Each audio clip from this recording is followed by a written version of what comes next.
Okay, recording is started. So we're doing some more mental flexibility in this class. We just went over the rules, as always. When we say mental flexibility, this basically translates as having lots and lots of different approaches to things, and what that is. Many, many approaches.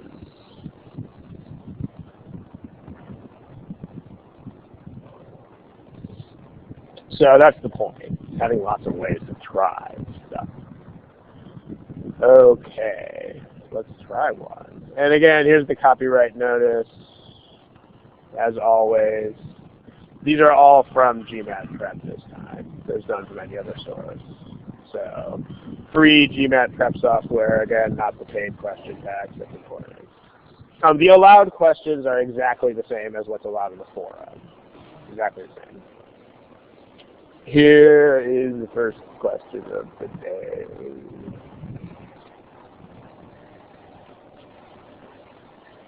Okay, this one. Remember where you find your multiple choice options. Remember where those are found. Those are found there. Okay.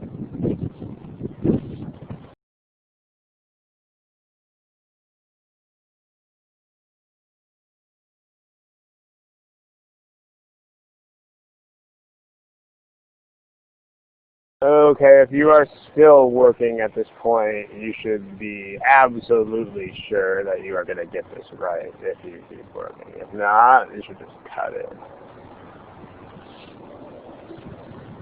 So there's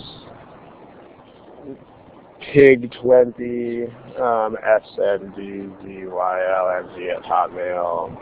Go ahead and pick something.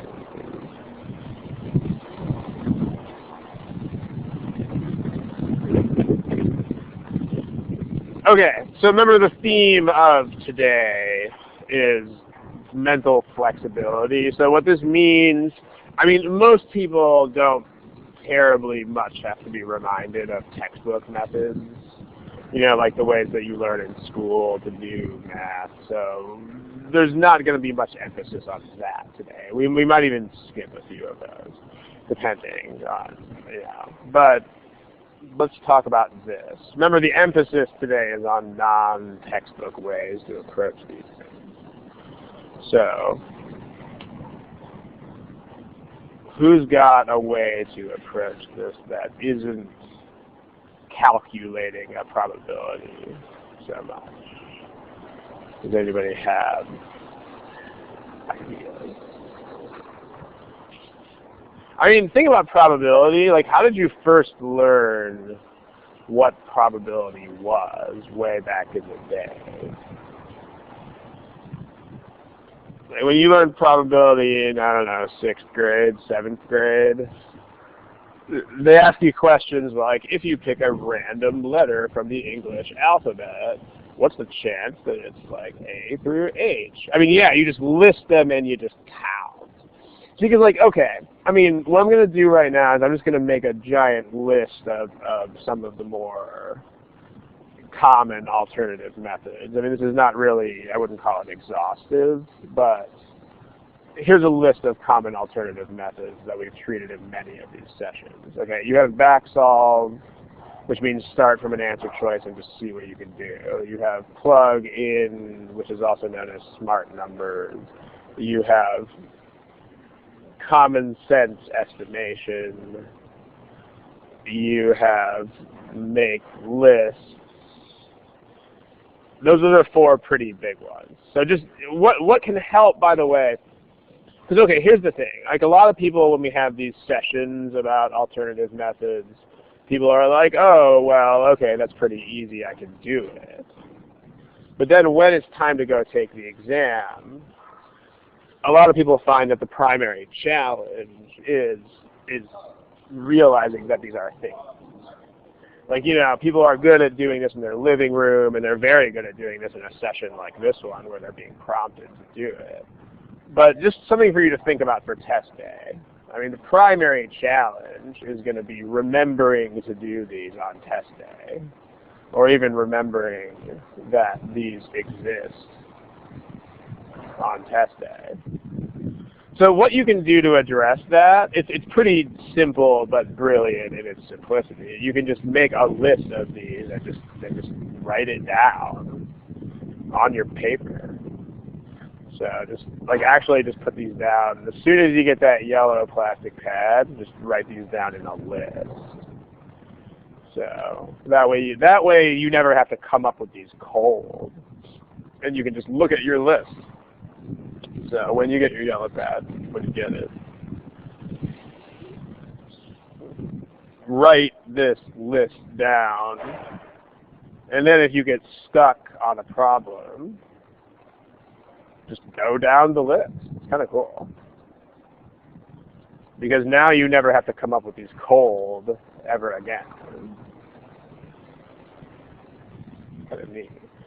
Okay, so anything on this list? How about that? How about common sense estimation? I mean, probabilities have a certain angle of common sense, right? Because like, look at the answer choices. I mean, you got A, which means very, rather unlikely, and you have B, you have E, which means like super likely.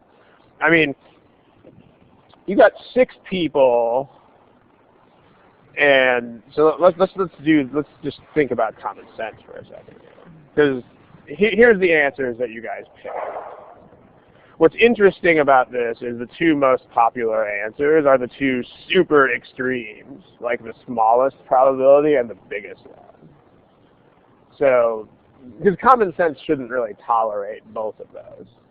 Like, there's no event in the world that could reasonably be a 1 out of 15 chance that could also be like a 1 of 3. I mean, those are very different things. So let's think about this for a moment. Let's just do common sense estimation with this. Draw an arrow over here. Okay, common sense estimation. Well, we have 6 people, and what is the only way to succeed in this situation? What constitutes success?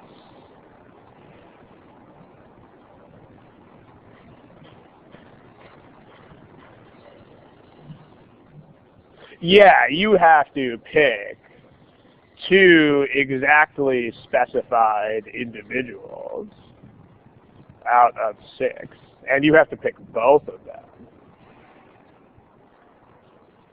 I mean, does that seem like it's very likely to happen? I mean, definitely not 1 of 6 or 1 of 3 times. I mean, there's just absolutely no way that's going to happen that often. Because, I mean, there are lots of ways that you can pick a pair of people, so, but clearly not very likely. So at the very least, just by pure common sense, you should be able to knock off D and E.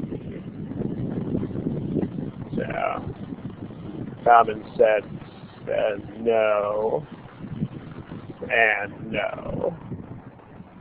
No way, don't do it. Okay. By the way, there's another reason why E is wrong, which is quite apart from the whole common sense thing. Here, let me show you what I'm talking about. Yeah, right, when you just, the chance of even getting, well, the chance of getting just Joshua would be like 2 of 6. It's not 1 of 6 because you actually picked twice. But you do have a point. You can calibrate by thinking about that. But here, let's say that you did not even read English. And so everything was gone except for that. Alright, or let's say, you know, it hasn't rained here in LA for a while. So let's say the rain came and washed away everything except that.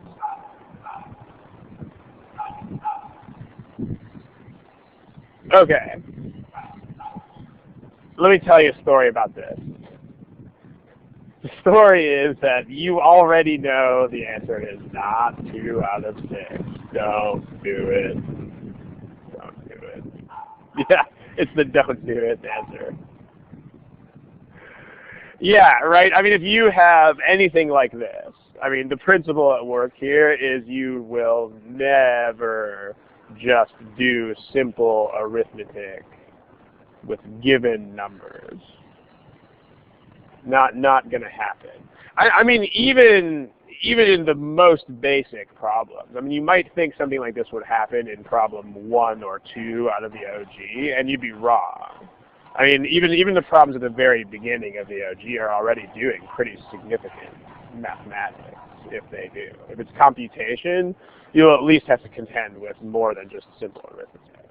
So you can absolutely trust this. It's not going to be a thing. Like if you have a question that's like blah blah blah 3 yada yada yada 5 x x x x x x x. If that's the question, then the answer is not 3 plus 5. The answer is not 3 minus 5. The answer is not 5 minus 3.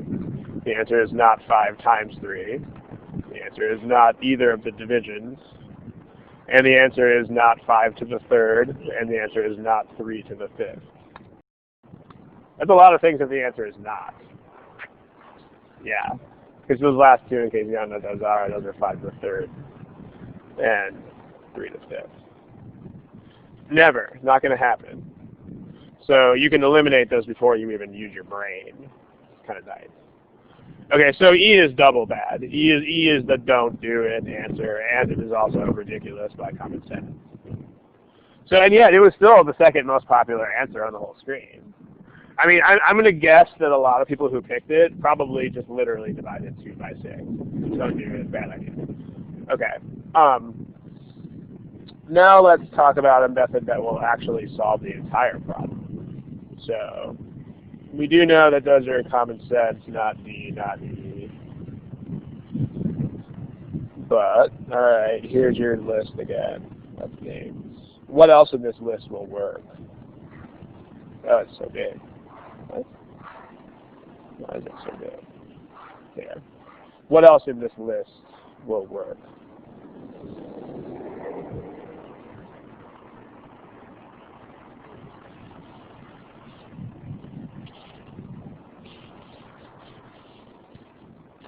Let's just make lists. Yeah, that's the whole question I asked earlier about probability in grade school or whatever, because that's how you used to define probability before you got all fancy with stuff.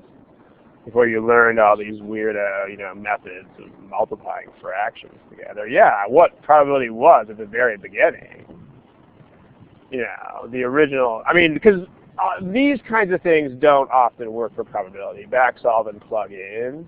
I mean, because for the most part, you can't start from a probability and go anywhere with it.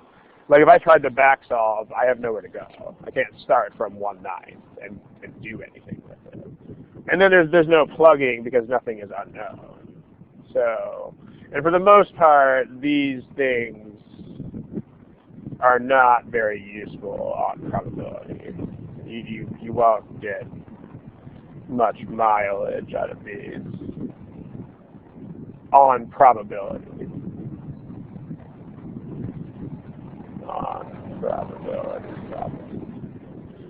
So, but yeah, make lists, absolutely. I mean, this should work almost every single time. And there's a comment in here, by the way, I want to make a disclaimer about our practice test versus the OG, but we'll get there in a second.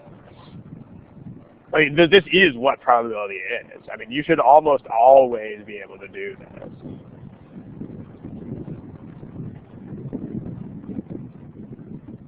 And what's neat is that the only exceptions generally are the simplest problems. So here you can totally do it. You only have 6 workers. I mean, let's say our 6 workers are, let's make a list of all the different ways to pick 2 people. I mean, and let's just say that our people are, I mean, it's annoying that these names start with the same 3 letters. Like they both start with J-O-S. So you know what, the heck with that. Let's just call the people 1, 2, 3, 4, 5, and 6. And then let's say Joshua is number 1 and Jose is number 2. So there. Because I mean, okay, Now the deal is, the sort of challenge I'm going to throw down on the table is you should be able to make this entire list in about 10 seconds. Maybe 15 seconds. If it takes you longer than that, you should practice making lists. Yes, that will be boring.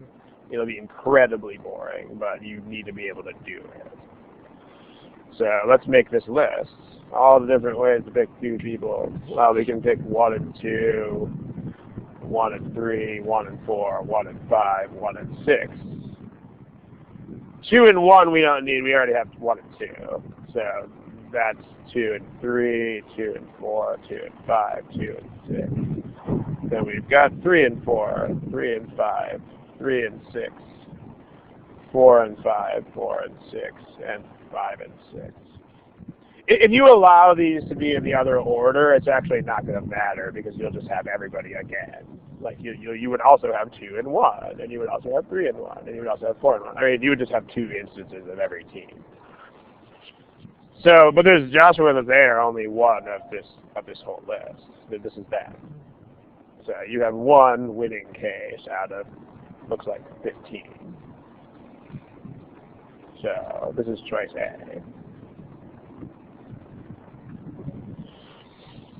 You can do it. I mean, so this is the point. I mean, a lot of people don't love probability, but a lot of those are the same people who are not open to the notion of just making a list. A lot of people are like, nope, not going to do it. You should be willing to do that. It's a thing. All right. Any questions? So, okay, as I mentioned, we're not going to super emphasize that, but we can just quickly outline how that would work. What's interesting about this problem is that the answer choices are not very well written. Because, I mean, the one thing that most people are looking for here who don't find it is 1/30. Like, a lot of people think it's just 1/6 and 1/5. But, I mean, here are two outlines of so-called textbook solutions to this problem. By the way, if anybody cares how I would personally do this problem, I would totally just do that. I would just make a list. Because I would be like, dude, 6 people, pick 2. I can make that whole list in 10 freaking seconds. I'm just going to do that. Lazy.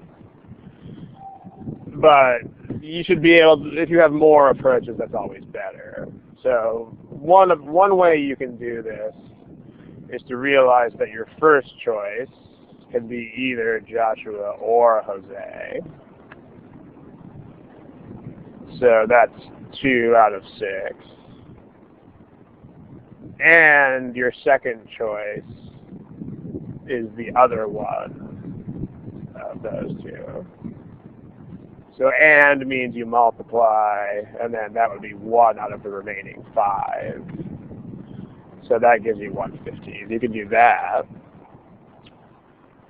There you go. Okay. The second is you can have Joshua first, Jose second, or vice versa. Notice that when you multiply probabilities, you are always taking order into account. There's no way to avoid that. So 1/6 times 1/5, and then this is also going to be 1/6 times 1/5. So this is going to be the same as number 1. And you can also do what I don't remember these formulas per se, like with the exclamation points in them, but so let's make it 3 outlines. So you could also figure out the total number of, because what this is going to be how many ways can I pick 2 people of 6. So this, if you wanted to calculate this, it'd be 6 for the first person, 5 for the second person, and then because you don't care what order they're in, then 2. I mean, in my book, this is a lot harder than just making a list of 15 things. But again, you should be able to do both of them. You shouldn't really have a preference. You should just be, I can do all of that stuff. So there, we've got a zillion ways to approach it, which is the point. Any questions? Alrighty. Cool. Someone is typing. Let's. If you can type your question nice and fast. My way makes it. I mean, yeah. Again, you shouldn't really be ranking methods. You shouldn't have a favorite. You should just have lots and lots and lots of things that you can try. So having a favorite is not great. Because in practice, having a favorite usually means that people just don't do anything else. Oh, yeah. Okay, thanks for reminding me. This question. So one of the things that most of the probability questions in our Manhattan practice tests are among the oldest questions in the software. And one of the things that they didn't really do the way they should have is the size of the numbers. Like you'll notice that, like in the Manhattan GMAT practice tests, the numbers are often too big. On the other hand, GMAC doesn't really do this. Like this is on our list of things to fix. But GMAC almost always, unless the problem is very, very simple, GMAC just about always gives manageable numbers. When I say manageable, it means you can make a list. For example, there's this problem in the OG where I'm just going to paraphrase, but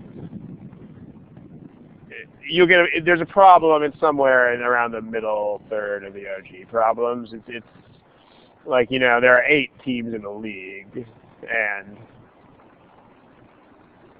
each possible pair of teams plays exactly one game, blah, blah, blah, blah, how many games. I mean, the point, though, this is technically combinatorics and not probability, but the point is that they chose 8 for a reason. I mean, this is not an accident. Like, notice that this number is big enough that you have to get started right away. I mean, this is big enough to avoid being too easy. If there were only 3 teams, it would be 1 versus 2, 1 versus 3, 2 versus 3, and I'm done. You wouldn't even have to be organized. But the more important point here is that it is absolutely small enough to count within well under a minute. This is what they generally do. So you can count on this being an option. The only time I've really seen it not available is when it really is simple. Like, how many ways can you make a license plate of 3 letters and 3 numbers? Well, 26, 26, 26, 10, 10, 10, that kind of thing. So, yeah. So thanks for raising that point. The point is you can do it. I mean, almost every probability of the official problems you can do that. So, yeah, it's pretty sweet. I mean, it's my first way of doing anything with random complexity, especially. So, because the point is the thing that's sort of ironic about this is that making a list, if they give you a bunch of restrictions on stuff, making a list gets easier because that means there are fewer things to list. Whereas the more restrictions they give you, it gets harder to calculate stuff. But it actually gets easier to make a list. It's pretty cool. Try this.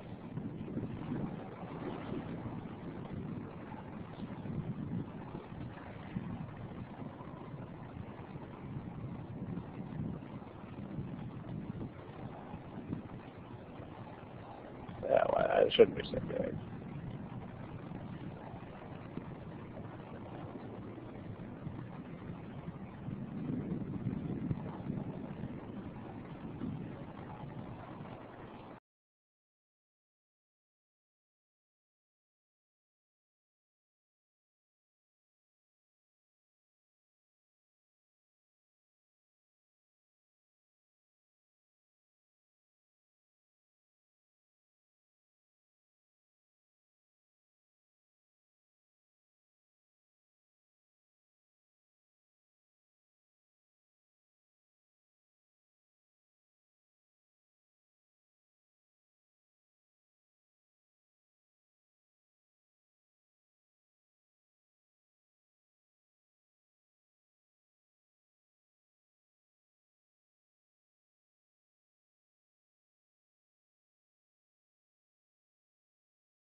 Okay, at this point, we should be pretty much done, but fewer than half of you guys have answered the problem.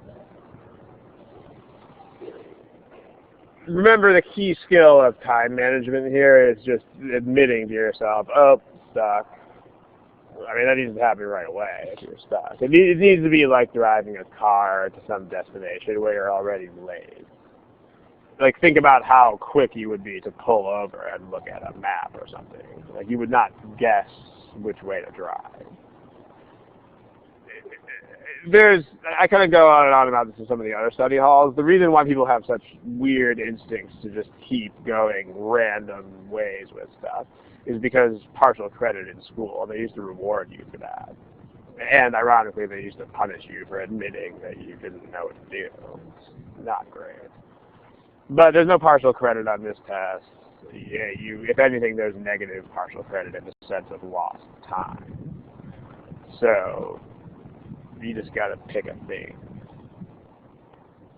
And I mean, you don't have to quit right away. You can try other stuff. So we are definitely all over the place here. I mean, here's where we are right now. Notice there are still 11 non-responders. I'm one of them, so that doesn't count. But you guys got to answer the question. There's only 2 people with the away button. You have to guess. Just guess.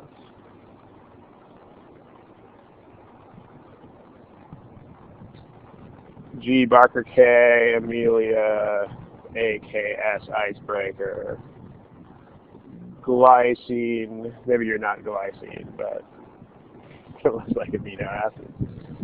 H, yeah, to answer the question. Okay, there, remember that picture I showed you there underneath your name? Here, I'll put it back up for a sec. Here's the picture of where the buttons are. I don't know why it's so big, but there. There's the picture. Okay. When you're stuck, are there go-to methods that help you get on track? I mean, it kind of sounds like, okay, G. Barker, you should be able to see that picture now, so you should know where those buttons are. All right, so underneath your name, where it says letter A. Okay, let me, I'm going to take this away. All right, yeah, I see your answer, okay. Let me come back to that problem in a second, because I'm kind of curious about this. When you're stuck, are there go-to methods that help get you on track? I mean, if on track means like definitely going to solve the problem, then believe me, if I had those methods, I would be very, very rich. Riz 2, I have not any idea. I have no clue. It's probably somewhere in the preferences. Deactivating prompts. I mean, what the best advice that I have for this would be, what I would suggest that you do about that is just resize your screen so that the prompts don't appear in front of the screen. Like so they appear in the gray space instead. My best advice for this is that checklist on the other page is the best advice that I have. Because at least that will suggest other ways to approach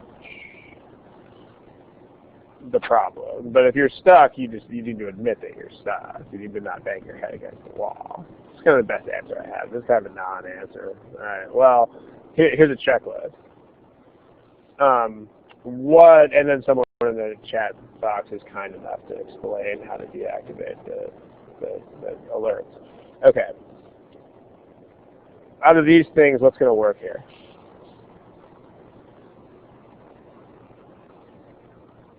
Absolutely. I mean, backsolve. This is like the most perfectest backsolving situation ever. And I guess you can make a list, of each year as part of that process. Absolutely. So you can kind of combine these together into an approach. So, sure. It's kind of back solve by making a list. So let me smallify that a little bit. Yeah, smallified it. Okay, so yeah, let's just make a list. Organization is your friend. So year, number, and then height. And it's always the end of. So this is the end of, and this is the end of. So let's just put that in there. I am outside. If you guys have a super hard time hearing me, I can move, but it would.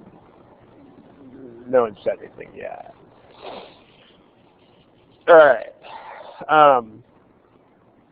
There, yeah. I mean, I live in the middle of downtown, so there's a lot of noise. Okay.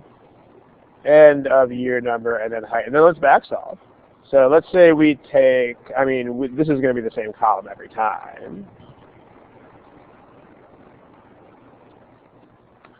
And then what's supposed to happen, I mean, okay, this is sort of weird the way they wrote this. 1/5 taller. Can someone help me out there? Yeah, just read this as 20% taller, or 6/5. I mean, I would go to the percent first, and then that's where I would get the 6/5 from. This is the same as, because 1/5 is 20%. So, there. So this is going to be the same thing as 120% of.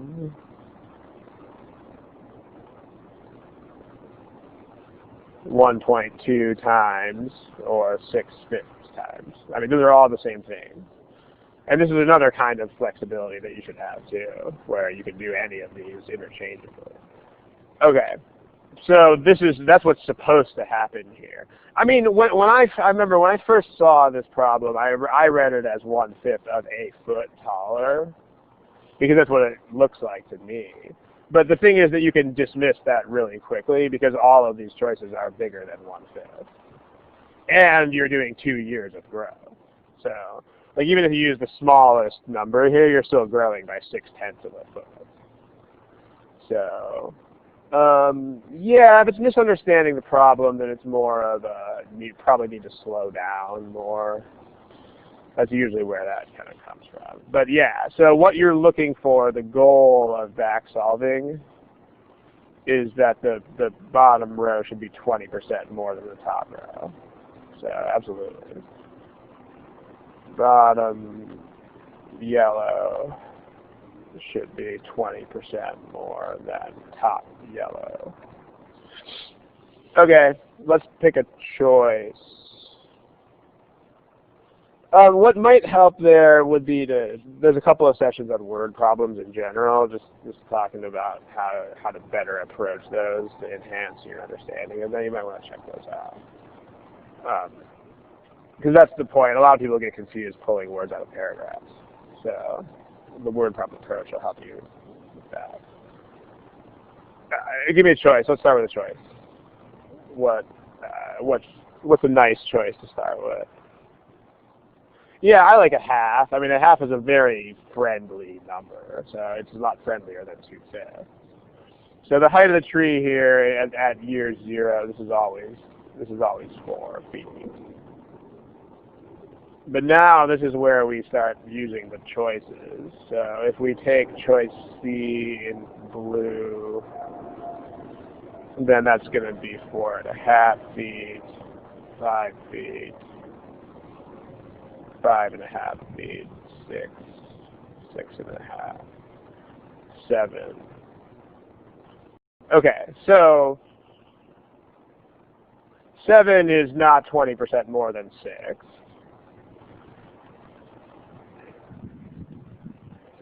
Now, if you don't know which way to go, so you can definitely strike choice C. If you can figure this out really quickly, then you should do it. And by really quickly, I mean substantially less time than it would take you to throw in another choice. Basically, all right, this is less than 20% over that. It's because it's only 1/6 more. It's supposed to be a fifth more. So what that means is that you're not increasing the height by enough. Like for instance, if you went up by 0.1 every time, then this would only be what 4.4 and 4.6. They would be almost the same height. So the faster the tree grows, the bigger the percentage will be. Right now the percentage is too small. So we can actually eliminate B and A as well. Because we need the tree to grow faster. Now, again, do not spend more than like 4 seconds thinking about that. If it takes you longer, then it would be more efficient to just throw another number in there. Because like even if you went the wrong way, like one student says 2/5. If you do 2/5, it'll be an even smaller difference, and then you'll be like, oops, wrong way. Easy. So don't waste your time thinking about this. Like unless you realize this right away, then just plug another choice. Okay. That was the whole preceding discussion of the tree is not growing quickly enough. If that doesn't make instant sense, then just plug in more numbers. Just do the back solve. Between 2/3 and 6/5, does either one of these look like don't do it? Yeah, right. Because that's where people are ignoring everything except for the 1/5 increase. Yeah, don't do it. That's where you're just pulling random numbers out of context and using them as the answer. Don't do it. Yeah, this is not going to fly, right? Like, let's see here. Pulling random numbers completely out of context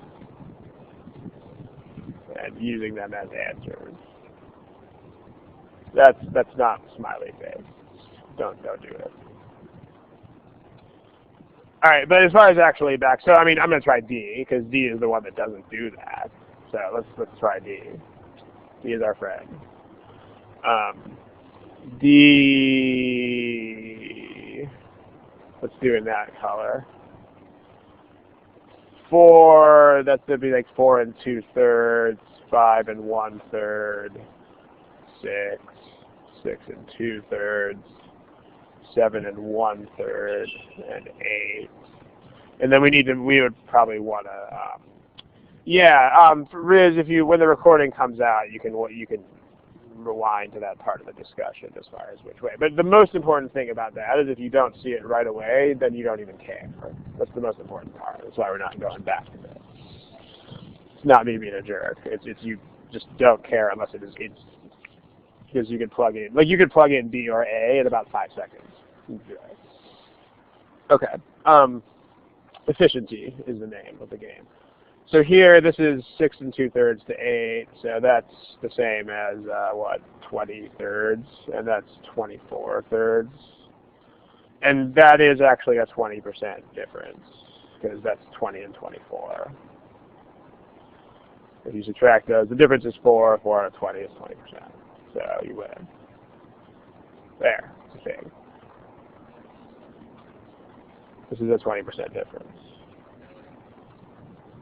Okay. About that. For someone like me, who's just starting out, this question is not very hard to answer. Let me put it on B. All right. Hopefully you're not one of those super dead serious all the time people, because if you are, my answer is going to annoy you, but I'll take that risk. Should you spend a lot of time in practicing theory? Yes. Should you develop speed and comfort with back solving? Yes. There's your answer. Yep. That's the answer. Double yes. I mean, you just want to be greedy with solutions. You want to have like lots and lots of ways to do it. I mean, if you can solve math problems by sticking voodoo needles in dolls, you should practice that too.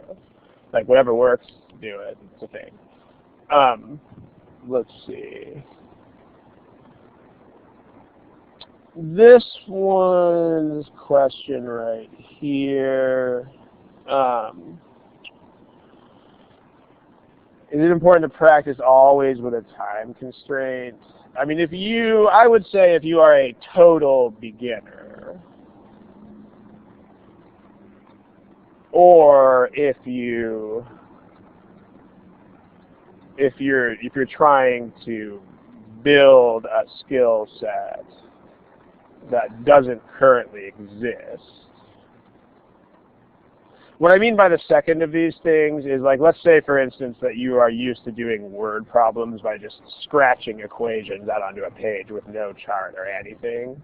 So then that would be a totally non-existent skill set. So, like, learning to organize word problems into charts if you've never done that before. So in other words, if you're doing something totally unfamiliar, then you don't need to worry about timing, is the point. It's like learning new dance steps. So then don't worry about time. But once the skill set is in place, then timing becomes more important. Because, I mean, okay, here are two things that humans cannot do together. Number one, get better at something. Number two, get faster at it. Cannot do both at once. If you don't realize this is a thing, just think about, like, dance steps. I mean, if you learn a new dance step, that's going to be really slow while you are learning it. And then only after you are decently comfortable with it do you start speeding it up. It's the same sort of thing here. So, like, think about when you would speed up dance steps. That's, not when you are very first learning them, and not if you're doing the tango when you've only done the salsa. But then once you know the steps decently well, then you start working on timing. It's the same sort of thing. Okay. Let's see.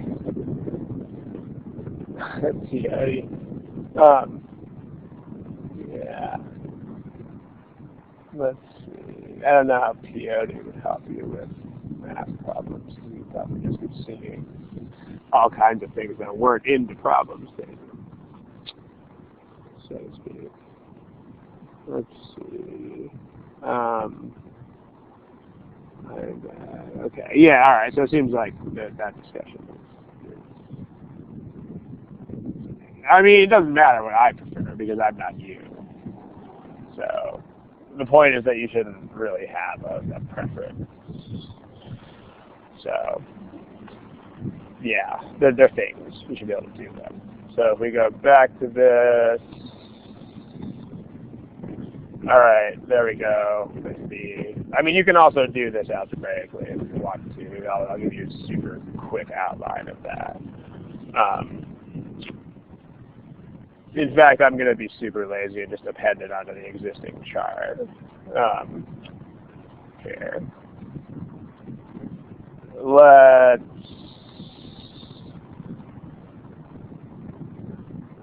Let's talk about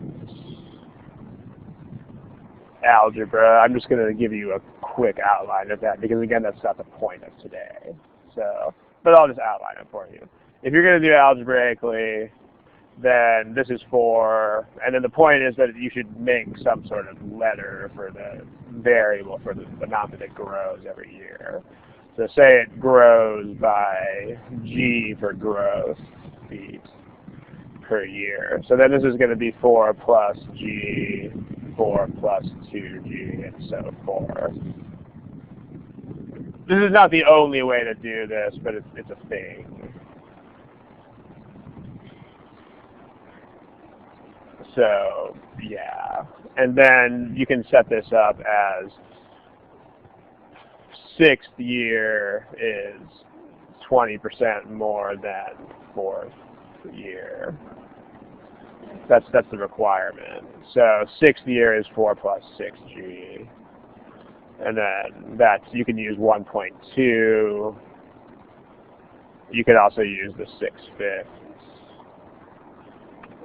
whatever. That works too. So either way, the point today though is to do the things that are not straight algebra. So that's an outline. That's how you do it. There it is. Okay. You would get the 4.8 would probably be in front of the. It wouldn't be 4 plus 4.8g. It would actually be 4.8 plus 4.8g. So you would have to multiply this by both parts. Okay. Cool. All right. Let's look at another one.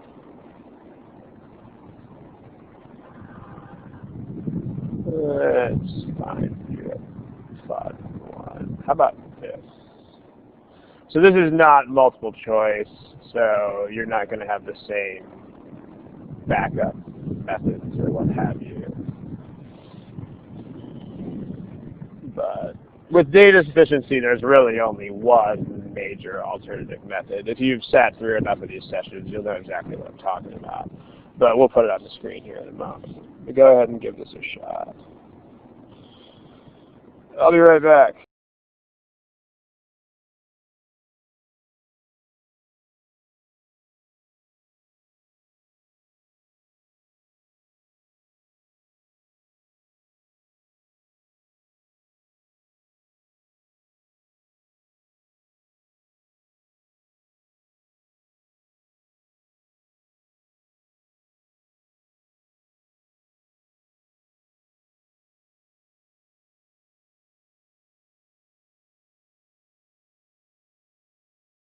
They will give you conversions. Yes, they will. So that should be provided. They will definitely provide that. There, 5,280 feet. I mean, they even provide basic metric conversions. Like they even tell you things like 1 meter is 100 centimeters. So they will definitely give you that piece of obscurity. Yeah. Because, no one else in the world uses English units, so, for sure.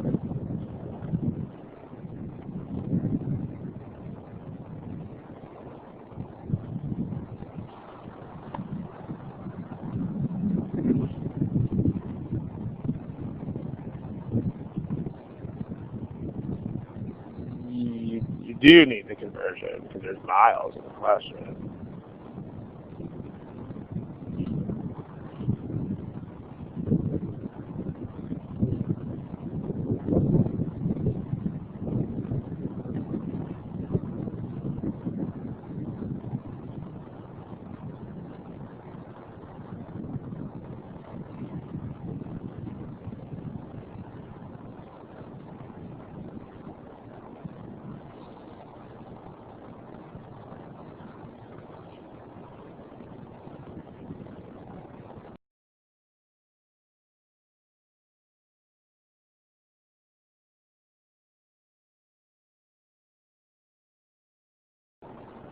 Okay, let's pick a thing. And let's go with it.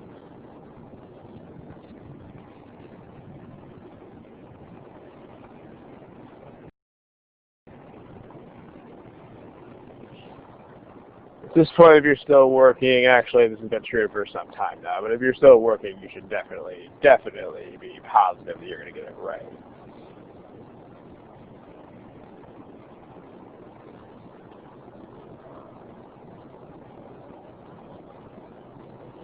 Okay, so if you've seen any of the number of these videos that deal with data sufficiency, then you've probably seen this graphic a number of times. This graphic right here.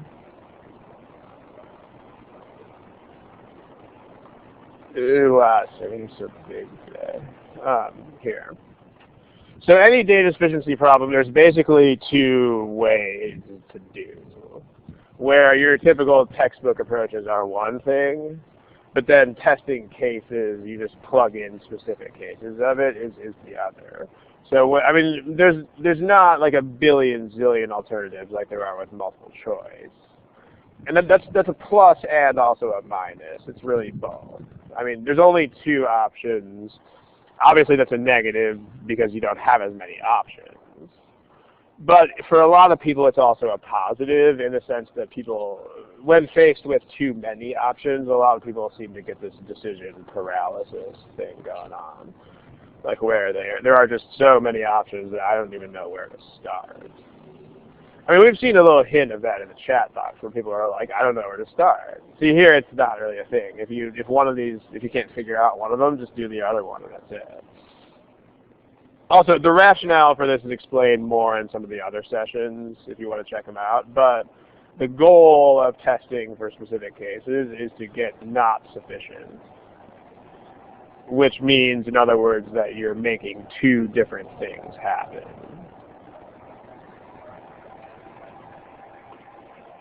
So, because that's a concrete goal. I mean, if you sufficient means I can't get the other thing to happen, which is not what you try for.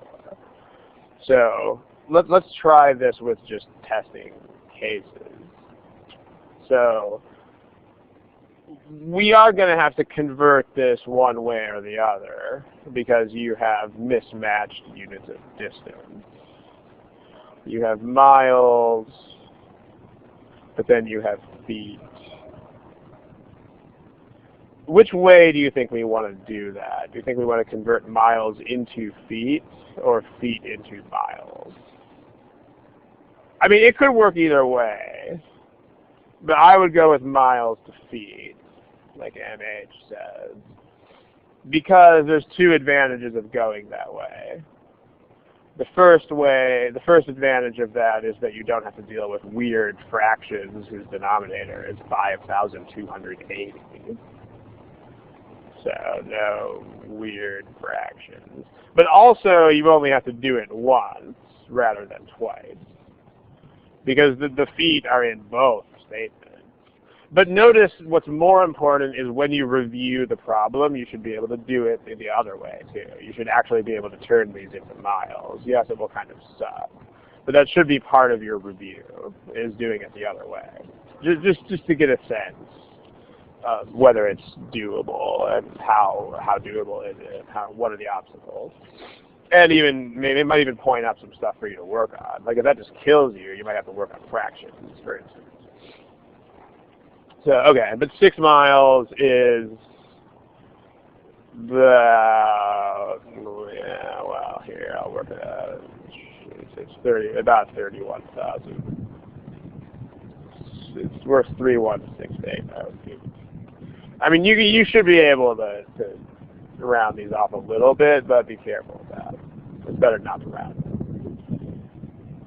Okay, so let's test cases. How many cases are we going to have to try for each one? For each statement, how many cases are we going to try?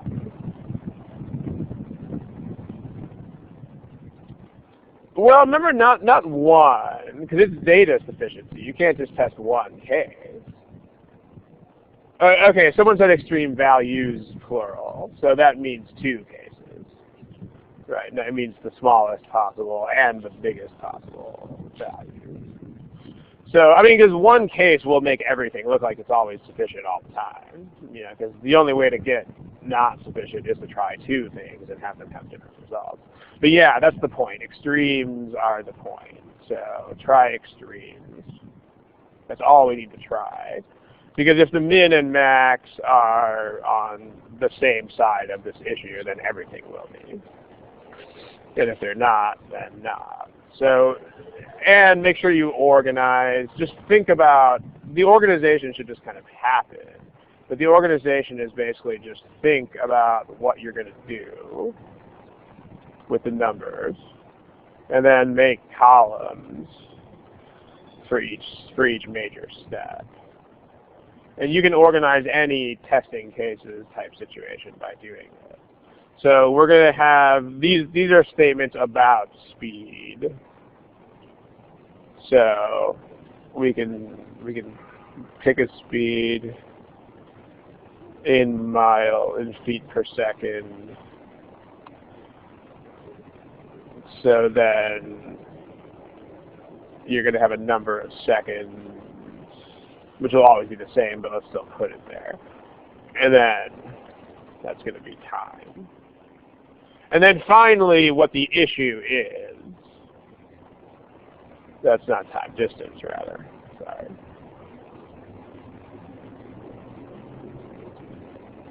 In feet. And then what question are we asking about this distance? Like, what are we going to do with it once there's a number here? What are we trying to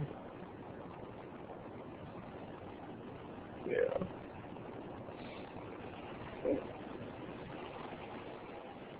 Yeah, you're trying to see if it is greater than 6 or not. So always make this explicit. If greater than 6, if you can get both of the following, you can get distance greater than 6 miles and distance not greater than 6 miles, then this is not sufficient. Notice this is why you try for not sufficient, because this is actually a concrete thing to try for. I want to make both of these happen. So get both is not sufficient. Okay, I have goals now. I have goals. All right. Like I said, MH, when you review the problem, you should do it both ways. Yeah. I mean, you can do, if you think of another way, you should just do it. I mean, these things will all work. But, here. One thing that you should not do, this definitely falls under the category of don't do it. When you are working these problems in real time, do not ever do this. Don't second guess yourself. Don't do it. Like if you're reviewing a problem and you're thinking about the relative efficiency of different things, that's one thing. But when you're actually doing problems timed, do not ever think thoughts like this. Because what this will make you do, like basically just if you have something that might work, then just do it. Do not put obstacles in your way. Because if you think thoughts like this, the problem is that you're going to wind up just sitting there staring at it.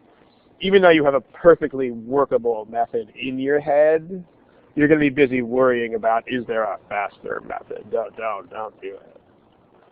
Because, I mean, the difference is in the time. I mean, even if it is quicker, it's probably quicker by like 8 seconds. You know, it's not going to be quicker by nearly enough time to justify sitting there deliberating about it. I mean, you have to be just reckless about this. Just do stuff. I mean, I put this on the board in a bunch of previous sessions, but there are 2 secrets to success on the GMAT, which are number 1, do stuff. Number 2, don't not do stuff. In all seriousness, not a joke. I mean, like, if you think thoughts like this, that kind of falls into the category of not doing stuff. You should just do stuff. So we might be doing different stuff than you would do, but that's the point. I mean, all of the things that are the most trenchant about this test are the things that sound stupid. I mean, really. So, okay. Speed, right. So with statement 1, notice we should make 2 copies of this chart, which we can kind of just divide it in the middle like that. So statement 1 and statement 2. Okay. What speeds should we try for statement 1? Just extreme. What are the extreme speeds here? Yeah, 16-ish. It can't technically be 16, but it could be 16.0000001. So we can just say approximately 16. the number of seconds is always, what is it, half an hour. So that's 30 minutes times 60 seconds per minute.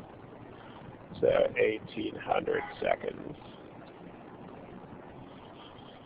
1,800 seconds, 16 times that. And remember, this is the target value, is 31680 feet, that thing up there. So 16 times 18, well, okay, 16 times 2,000 is 32,000. So 16 times 1,900 is going to be 1,600 less than that. Minus 1,600. That's actually already less than this target value. And that's even smaller if it's 18. I mean, the only reason I'm doing this is because I'm very bad at doing this kind of arithmetic straight up. Like, at just doing the multiplication, I make lots of mistakes. So the shortcuts like this. This is one of those personal things. If you're good at that sort of arithmetic, you don't need shortcuts like this. If you're not so hot, they help. So this is, but notice this is already less than 31680. So this is less than that.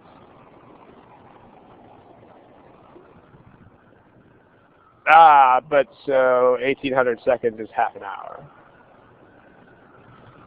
That. So you have to convert half an hour into seconds. Because these are seconds, and that's not seconds. What's the other speed we should try?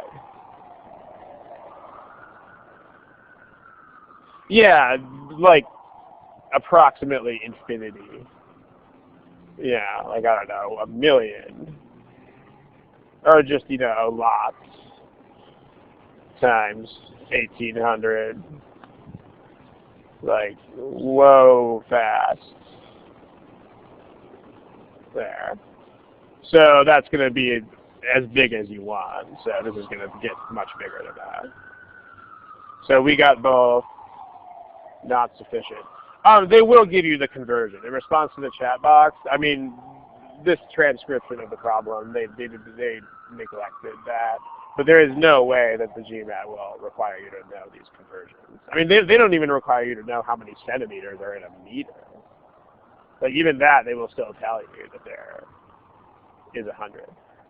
In fact, I don't even think you have to know how many cents are in a dollar. I'm pretty sure you don't. Because there was one problem that was in cents, and then they gave you 130 cents instead of $1.30. So, this is from the Veritas lesson book, and that's not good for Veritas. They don't own the copyright to this problem. Okay, theft of intellectual property, yeah. But notice what the goal is. The goal is to get both of these to happen, and we got them both. Not sufficient. Statement 2, what are the extreme speeds? I mean, one of them is going to be about 18. That's the max. What's the minimum speed?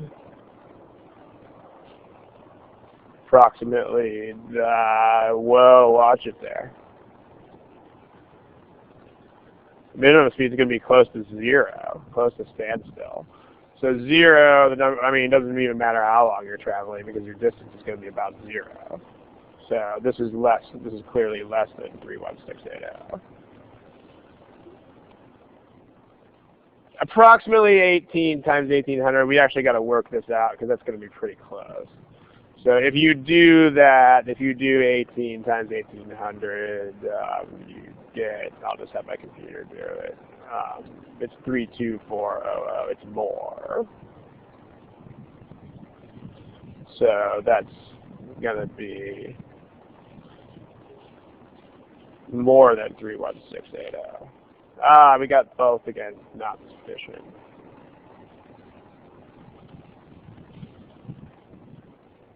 Now, in order to combine the statements,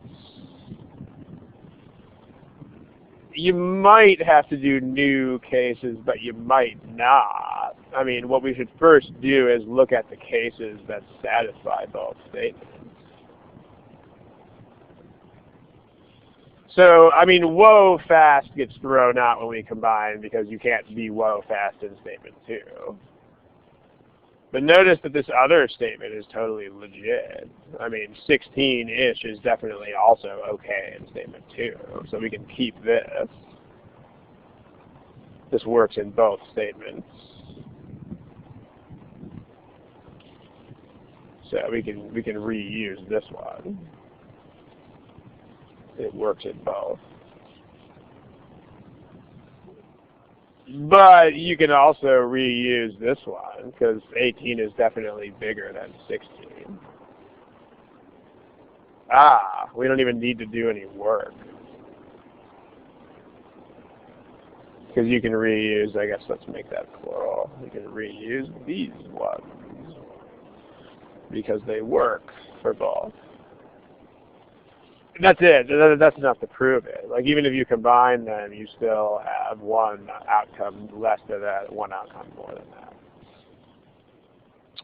that. If you can also do what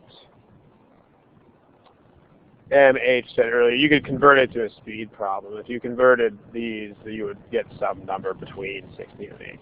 You can do that too. There's a lot of ways you could approach it. So. Any questions? So it is E. Yeah, because when you combine, it's still not sufficient. Yep. Okay. Let's see if we can cram in one more. Let's see if I can find one nice and short. And then, yeah. Okay, that question there's no point in answering. If you've seen the previous videos, you'll have heard this spiel over and over again. But difficulty level, absolutely no rationale for ever even sort of considering that. It can't help you. So don't clutter your brain with it. Brain clutter. Okay. I mean, yeah, what Pig 20 is saying is a thing. But also on top of that, if you were told those levels, you would probably perform worse on the problems because you would have extra stress. That wouldn't be so great either. Okay, try that. Can I summarize the whole problem again? Unfortunately, no. But the recording will be posted soon. Check it out now. All right. Let's try to hit this one real quick before we wrap it up.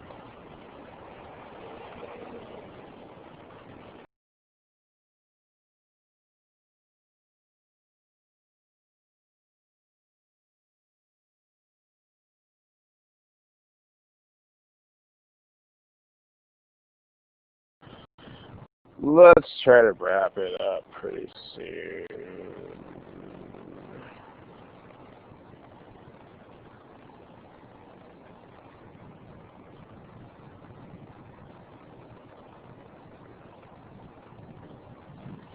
Here's that list again.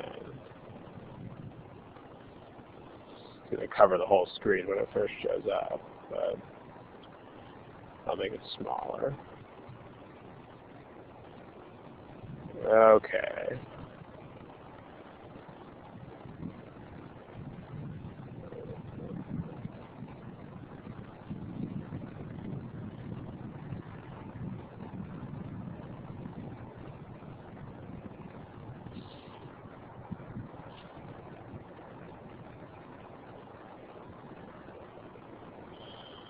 Okay, I still got a few people without answers. At this point, we should be way done. Oh, the opposite thing. I don't know exactly what that means. Maybe elaborate a little bit. Okay, last question. Also, while you guys are finishing up, um, this is misinformation. This thing that was posted here. You don't. Nah. I mean, what is this? What is this 2-minute statistic? What does that represent? That's something. It's the average. Ah, okay. So that clearly means that you should not expect to do everything within that time. In fact, think about how averages work. I mean, assuming a decently normal distribution, that means that half the problems will take more than this long. So because like, okay, I mean, do not set as a goal, I need to solve every problem within 2 minutes, because that's a terrible idea. I mean, an average is not a maximum. I mean, really, you don't even need to get a sense of 2 minutes as much as you need to get a sense of I am stuck. I mean, because one little secret about this exam doesn't really have time pressure. If there is time pressure, then you are responsible for that, not the exam. Because like, there's only time pressure if you sit there and stare at things when you are not making progress. Then there's time pressure. But if you're like, nope, not working, I quit, I'm going to try something else, if you are just absolutely no patience, no perseverance, no tenacity, you will not have time pressure. That's a promise. Like all those charts of minutes, seconds, all that stuff, you really don't need those anymore once you have the self-discipline that I'm talking about. So you will have no idea if the difficulty level is rising, so that is irrelevant. And also, it's not a thing with difficulty anyway. I mean, the point is that really long problems, I mean, again, see, okay, guys, time management is total common sense. It's total common sense. Like if you paint houses with a crew and you take an average time of 4 hours to paint a house, I mean, everybody's going to realize right away that big houses will take more than 4 hours, and tiny apartments will take less than 4 hours. But this is the same thing. I mean, long problems with lots of stuff in them will usually take longer because they take longer than average. Short problems will take less time. Also, don't confuse this with difficulty level. There is no correlation between length and difficulty. In fact, in data sufficiency, the harder problems are slightly shorter on average, not longer. The problems with all the words in them are actually towards the beginning of the section.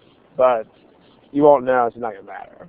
I mean, again, the skill you want to develop is just total brutal honesty about I am stuck, time to quit, try something else. I mean, don't worry too much about minutes and seconds. But there are some problems that no one should take more than 20, 30 seconds on. There are other problems where everybody's going to take 4 minutes. It happens. Averages are averages. I mean, just import your common sense notion of an average and you will be fine. But don't think these weird classroom thoughts. Okay, I mean, let's talk about this. We're over time already, so I'm gonna compress the discussion here a little bit. But you can't plug in because nothing is unknown. So plug in is unknown. You have to have things that are undetermined to plug in. You can't really. Well, can you back solve? Let's see. Maybe. That might work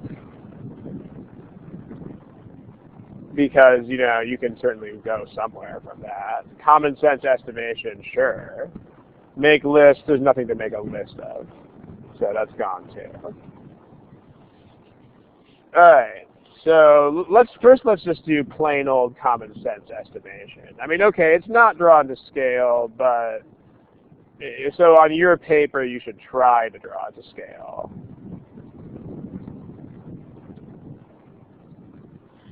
If you think about it, the 1 foot diameter, so those circles are way too big in that picture.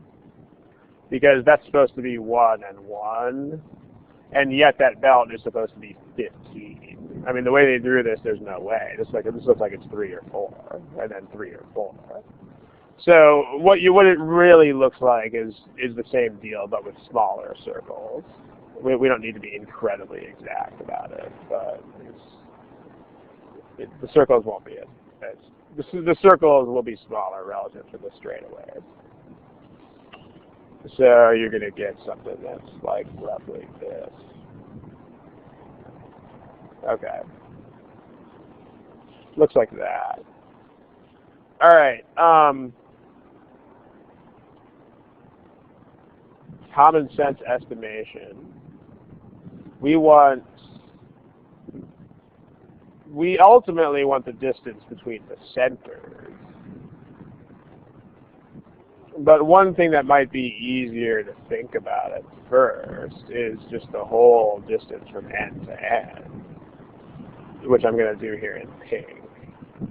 I mean, tell me a story about the pink distance. That looks like a little cartoon character, right? Frog eyes. Tell me a story about the pink distance.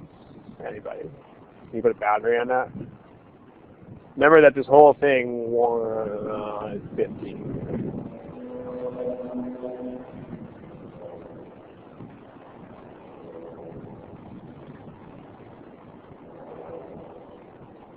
Okay, let me put an orange.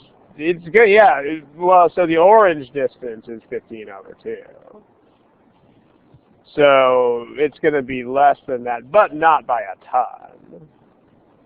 Right? So the pink distance is a little less than 15 over 2, 7.5. And then the green is you're just taking exactly 1 radius off of each side, so it's exactly 1 less. So a little less than 6.5. All right, there you go. Those are common sense estimates. Eyeball it. Just do the same way you size up a parking spot. Well, okay, pi is about 3. So this is about 12 over 2. This is about 6. I mean, that's pretty good.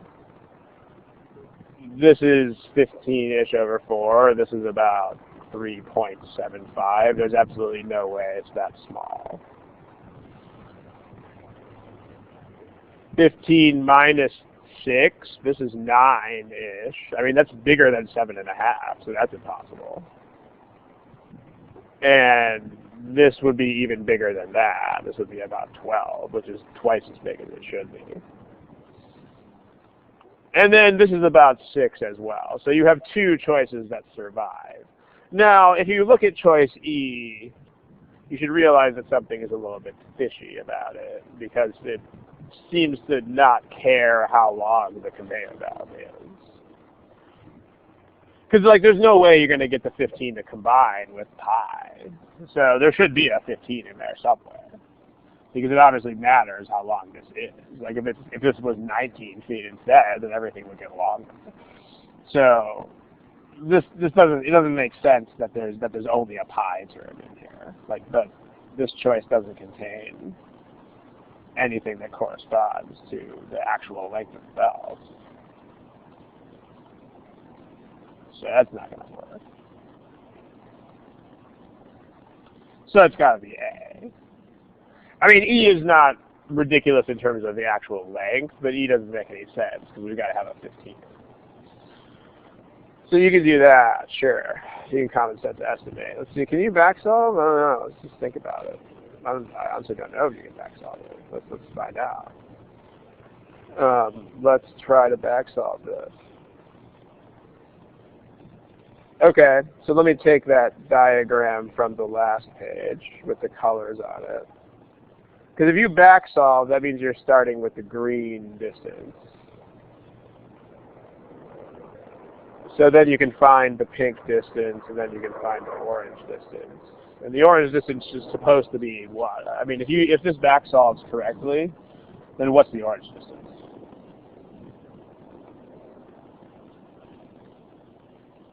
Yeah, it should be 7.5, right? Because it's half the belt. So the answer choice is the green. Yes, you can back solve, right? Add 1 foot. That's going to give you the pink distance.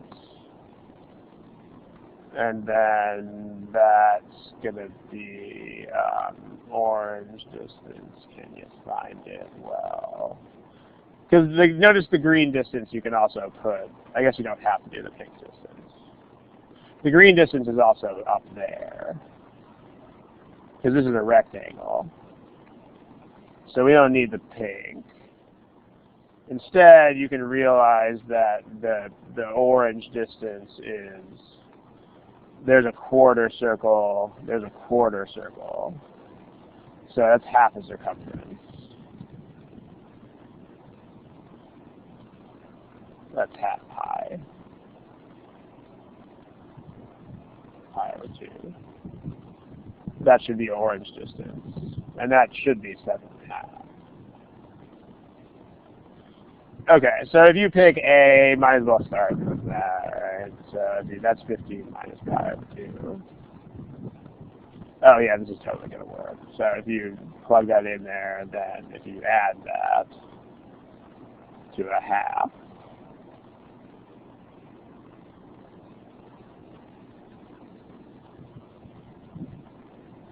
then that's going to fly, right? Because this is going to be, that's supposed to be a pi, not a 1.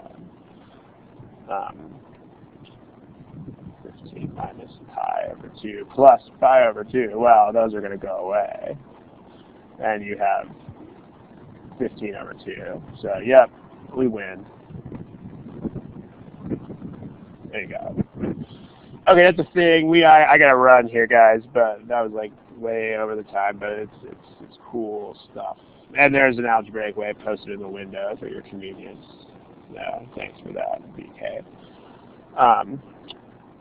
Sweet. So we might, depending on what gets submitted or not, we might do some more of these next time, because I do have some more left on the slides. But we'll see. We'll see what we have some time to do. All right, guys. Thank you. Good night and good luck. I am gonna kill the recording at this point.